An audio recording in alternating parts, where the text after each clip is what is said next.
I opened my gate at 11 p.m. to throw out the trash, and there she was, a young woman curled up on the cold pavement, shivering like a lost child. My hand froze on the gate. For a second, I thought she was dead. "Hello." My voice came out rough. "Are you okay?" She lifted her head slowly. Her eyes were red and swollen. Dirt streaked her face. Her clothes looked like they hadn't been washed in weeks. "Please," she whispered. "I'm so hungry." I should have closed the gate. Lagos at night is dangerous. You don't trust strangers. But something in her voice stopped me. It wasn't the voice of a criminal. It was the voice of someone who had given up. "Wait here," I said. I went inside and grabbed some bread and water. When I came back, she was crying quietly, her shoulders shaking. "What's your name?" I asked, handing her the food. "Joy," she said softly. "My name is Joy." She ate like she hadn't seen food in days. I watched her, my heart twisting. My daughter Ada was inside, probably still awake, waiting for me to read her a bedtime story. What kind of man would I be if I turned this girl away? "Where do you live?" I asked. Joy looked down. "Nowhere. I lost everything." I didn't ask more questions. Not yet. Instead, I made a decision that would change my life forever. "Come inside," I said. "Just for tonight.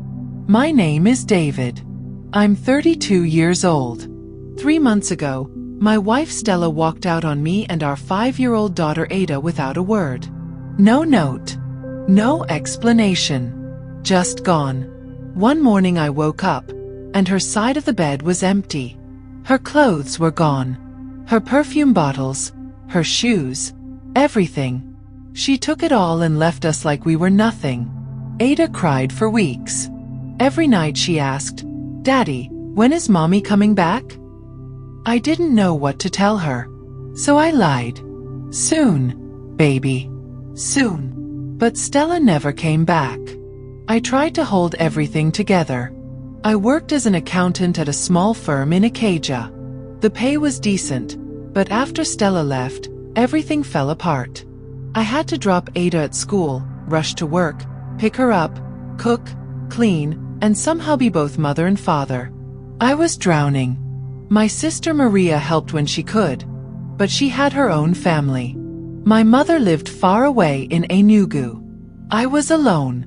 So when I saw Joy outside my gate that night, something inside me stirred. Maybe it was guilt. Maybe it was exhaustion. Or maybe it was hope. Hope that this broken girl could help me fix my broken home. Joy stepped inside my house carefully, like she was afraid to touch anything. Her eyes moved around the living room, the couch, the TV, the family photo on the wall. She stared at the photo for a long time. "That's my daughter Ada," I said. "She's sleeping now." Joy nodded but said nothing. "You can sleep in the guest room tonight," I told her. "Tomorrow we'll figure things out." "Thank you," she whispered. Her voice cracked. "You don't know what this means." I showed her to the guest room and gave her a blanket. She stood there holding it like it was made of gold. "Good night," I said. "Good night, sir." I went to my room and lay on my bed, staring at the ceiling. What had I just done? Brought a stranger into my house? Was I crazy? But then I thought about Ada, about how she needed someone, about how tired I was. Maybe Joy needed us as much as we needed her. The next morning, I woke up to the smell of food. I jumped out of bed, confused. Who was cooking? I rushed to the kitchen and found Joy standing by the stove, frying eggs. The kitchen was spotless. The dishes were washed. The floor was swept. "What are you doing?" I asked, shocked. Joy turned around quickly. "I'm sorry, sir. I just wanted to help. You gave me food and shelter. It's the least I could do." I didn't know what to say. Stella never cooked breakfast. She always said she was too tired. "You didn't have to," I said quietly. "I wanted to," Joy replied. Just then, Ada walked into the kitchen, rubbing her eyes. She stopped when she saw Joy. "Daddy, who is that?" Ada asked. Joy smiled gently. "Hi, Ada. I'm Joy." Ada tilted her head. "Are you my new mommy?" My heart stopped. Joy's smile faltered. "No, sweetie. I'm just helping your daddy for a little while." Ada stared at her for a moment, then walked over and hugged Joy's leg. "Okay, I like you." Joy's eyes filled with tears. She looked at me, and I saw something break inside her. Something beautiful and painful at the same time. Over breakfast, I asked Joy about herself. She was 23. She grew up in a small village in Edo State. Her parents died when she was young. She moved to Lagos to find work, but everything went wrong. "I was staying with my uncle," Joy explained quietly. "But he tried to hurt me. So I ran away." I felt anger rise in my chest. "What do you mean, hurt you?" Joy looked down. "He wanted things from me. Things I couldn't give." I clenched my fists under the table. I knew exactly what she meant. "I'm sorry," I said. Joy shook her head. "It's not your fault. I had nowhere to go. I've been sleeping on the streets for 2 weeks. Last night, I thought I was going to die." Ada reached across the table and grabbed Joy's hand. "Don't be sad. Daddy will take care of you." "Right, Daddy." I looked at my daughter's hopeful face. Then I looked at Joy's tired, grateful eyes. "Yes," I said. "We'll figure something out." I didn't plan to keep Joy around, but she made it hard to say no. Every morning, I woke up to a clean house. Joy cooked, cleaned, and even helped Ada get ready for school. She never asked for money. She never complained. At first I felt guilty. I wasn't paying her. She was doing all this for free. "Joy, I should pay you," I said one evening after work. Joy shook her head. "You gave me a home. That's more than money. But it's not fair." Joy smiled softly. "Life isn't fair, sir. But you made mine better. That's enough." I didn't push it, but I started giving her small amounts of money anyway. Just enough for her to buy things she needed. Weeks passed. Joy became part of our routine. Ada loved her. She called Joy Auntie Joy and followed her everywhere. One night, I came home late from work. I was exhausted. I opened the door and heard laughter. I walked into the living room and saw Ada and Joy on the floor, building a tower with blocks. Ada was giggling, her face bright and happy. Something I hadn't seen in months. Joy looked up and smiled. "Welcome home, sir." "Daddy." Ada ran to me and hugged my legs. "Look what Auntie Joy taught me." I looked at the tower, crooked and messy but standing tall. "It's beautiful," I said, my voice tight. That night, after Ada went to bed, I sat with Joy in the living room. "Thank you," I said. Joy looked at me, confused. "For what?" "For making her smile again." Joy's eyes softened. "She's a good girl. She just needed someone to see her." I felt something stir in my chest, something I hadn't felt in a long time. But peace never lasts. One Saturday afternoon, someone knocked on the door. I opened it and froze. It was Stella. She stood there in a tight dress, makeup perfect, hair styled like she'd just come from a salon. She smiled like nothing had happened. "Hi, David," she said casually. I couldn't speak. My throat closed up. "Aren't you going to let me in?" Stella asked, stepping forward. I blocked the door. "What are you doing here?" Her smile faded. "I came to see my daughter." "Your daughter?" I laughed bitterly. "You left her 3 months ago." "I made a mistake," Stella said quickly. I was confused. "But I'm back now. I want to fix things." "Fix things?" My voice rose. "You disappeared without a word. Do you know what you did to Ada?" "To me?" I know, Stella said, her eyes filling with fake tears. I'm sorry. Please. David. Let me see her. I wanted to slam the door in her face. But before I could, Ada's voice called out from behind me. Mommy. I turned around. Ada stood in the hallway, her eyes wide with shock. Stella pushed past me and ran to Ada, kneeling down. Baby, I missed you so much. Ada didn't move. She just stared at her mother like she was seeing a ghost. Joy appeared in the hallway, her face tense. Our eyes met. And I knew. Everything was about to fall apart. Stella stayed for dinner. I didn't want her there, but Ada begged me. Please, Daddy. Let Mommy stay. So I did. Joy cooked quietly while Stella sat in the living room, talking loudly about how much she'd changed, how much she missed us, how she wanted to come back. I didn't believe a word. At dinner, Stella noticed Joy for the first time. Who's this? Stella asked, her tone sharp. This is Joy, I said carefully. She's been helping with Ada. Stella's eyes narrowed. Helping? Or replacing me? Joy said nothing. She kept her head down. She's not replacing anyone, I said firmly. You replaced yourself when you left. Stella's face twisted. So you brought another woman into my house? Your house. I laughed. You don't live here anymore. Stella stood up, her voice rising. I'm still your wife. On paper, I shot back.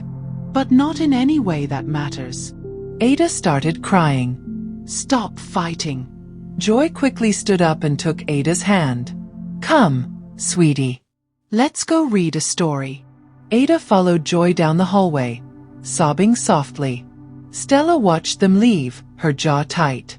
Then she turned to me. You're sleeping with her, aren't you? Stella hissed. Get out, I said coldly. I'm not leaving. I have every right to be here. No, I said, standing up. You lost that right when you walked out on us. Now leave. Stella's eyes filled with real tears this time. David, please. I made a mistake. Don't do this. You did this, I said quietly. Not me. Stella grabbed her purse and stormed to the door. Before she left, she turned around one last time. This isn't over, she said. Then she was gone. I stood there in the empty living room, shaking. Joy came back a few minutes later. She looked at me with concern. Are you okay? She asked softly. I nodded, even though I wasn't. Ada's asleep, Joy said. I told her everything would be fine. Thank you, I whispered. Joy stepped closer. You're a good father, David. Don't let her make you doubt that. I looked into her eyes, those kind, steady eyes, and felt something shift inside me. Joy, I said quietly. I don't know what I would do without you. She smiled gently. You'll never have to find out. And for the first time in months, I believed things might actually be okay. Stella didn't give up. She came back the next day. And the day after that. And the day after that. Each time, she brought gifts for Ada. Dolls, dresses, toys. Ada's face lit up every time her mother appeared, and it broke my heart. Daddy, can Mommy come back and live with us? Ada asked one night before bed. I didn't know how to answer. How do you tell a 5-year-old that her mother is poison wrapped in perfume? We'll see, baby, I said, kissing her forehead. But I knew the truth. Stella didn't want us back. She wanted control. One evening, Stella showed up with a suitcase. What's that? I asked, blocking the doorway. I'm moving back in, Stella said, smiling like it was already decided. No, you're not. Her smile faded. David, I'm your wife. You can't keep me out of my own home. This stopped being your home when you left. Stella's eyes flashed with anger. Fine. Then I'll take Ada. My blood ran cold. What? I'm her mother, Stella said, her voice sharp. I have rights. If you don't let me back in, I'll get a lawyer. I'll fight for custody. And I'll win. My hands trembled. I wanted to grab her and throw her out. But I knew she was right. In court, mothers almost always won. You wouldn't, I said, my voice shaking. Try me, Stella said. Then she walked past me into the house like she owned it. Joy was in the kitchen when Stella entered. Stella looked at her with disgust. You're still here. Stella sneered. Joy didn't respond. She just kept washing dishes. David, tell this girl to leave, Stella said loudly. She's staying, I said firmly. Stella laughed. Oh, I see. You've upgraded to a maid with benefits. Stella, stop, I warned. But she didn't. She walked up to Joy and leaned in close. Listen to me, little girl, Stella hissed. This is my family.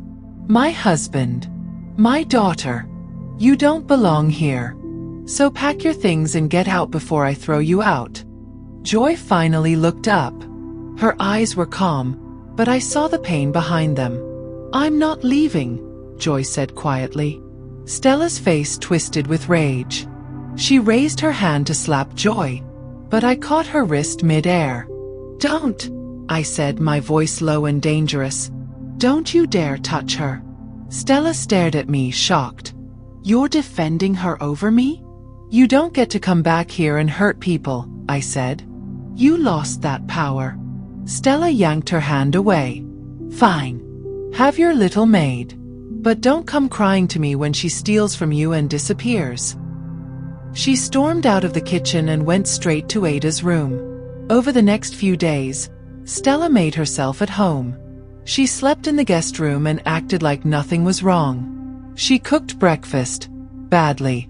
She tried to do Ada's hair, messily. She acted like the perfect mother. But I saw through it. At night, after Ada was asleep, Stella would come to my room. David, let's talk, she'd say softly, sitting on the edge of my bed. There's nothing to talk about, I'd reply. I made mistakes. I know that. But I've changed. Can't you see? I see someone pretending. Stella would reach for my hand. I still love you. I'd pull away. Love isn't something you turn on and off when it's convenient. She'd leave, frustrated. But she always came back. Joy stayed quiet through it all. She moved like a shadow, doing her work without complaint. But I noticed the sadness in her eyes. One night, I found her sitting outside on the porch, staring at the sky. Can't sleep? I asked, sitting beside her. Joy shook her head. I'm thinking. About what? She hesitated. About leaving. My heart sank. Why? Because I don't belong here, Joy said softly. Stella is right. This is your family. I'm just someone you helped. You're more than that, I said quickly. Joy looked at me, her eyes searching mine. What am I then? I opened my mouth, but no words came out. Because I didn't know how to say it. You're the reason I wake up smiling. You're the reason Ada laughs again. You're the reason I haven't fallen apart. But I couldn't say it. Not yet. You're important, I said finally. To me. To Ada. Please don't leave. Joy's eyes filled with tears. She's going to make my life hard, David. I can feel it. Then we'll face it together, I said. Joy wiped her tears and nodded. Okay. I'll stay. Relief flooded through me. I reached out and squeezed her hand. And for a moment, under the stars, everything felt right. But Stella wasn't done. One afternoon, I came home from work and found Stella and Joy arguing in the living room. What's going on? I asked. This girl stole from me. Stella shouted. What? I looked at Joy.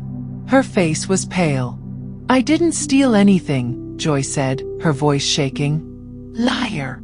Stella held up a gold bracelet. This is mine.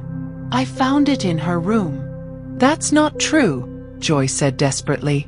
"I've never seen that before." "Check her room, David," Stella demanded. "You'll see I'm right." I didn't want to believe it, but doubt crept in. What if Stella was telling the truth? I went to Joy's room and searched. In the drawer, I found more jewelry. Earrings, a necklace, a ring. My stomach dropped. I walked back to the living room holding the jewelry. Joy's face crumbled when she saw it. "I didn't put those there," Joy whispered. "I swear." "Then how did they get there?" Stella asked smugly. I looked at Joy, torn. Part of me wanted to believe her, but the evidence was right in front of me. "Joy, tell me the truth," I said quietly. Tears streamed down Joy's face. "I didn't do it, David. Please believe me." Stella crossed her arms. "See? She's lying. Kick her out." I stood there, frozen, my heart breaking. But then Ada walked into the room. "Daddy, why is everyone yelling?" Ada asked. "Go to your room, baby," I said. "No." Ada walked over to Joy and held her hand. "Auntie Joy didn't steal anything." "I know she didn't." "Ada, sweetheart, adults are talking," Stella said. "Mommy is lying," Ada said loudly. Everyone went silent. "What?" Stella said, her voice tight. "I saw you," Ada said, her little voice trembling but strong. "I saw you put the jewelry in Auntie Joy's room. You thought I was asleep, but I wasn't." My heart stopped. Stella's face went pale. "Ada, you're confused." "I'm not confused," Ada shouted. "You did it. You wanted Daddy to send Auntie Joy away." I looked at Stella. Her mouth opened and closed, but no words came out. "Is that true?" I asked coldly. Stella's eyes filled with panic.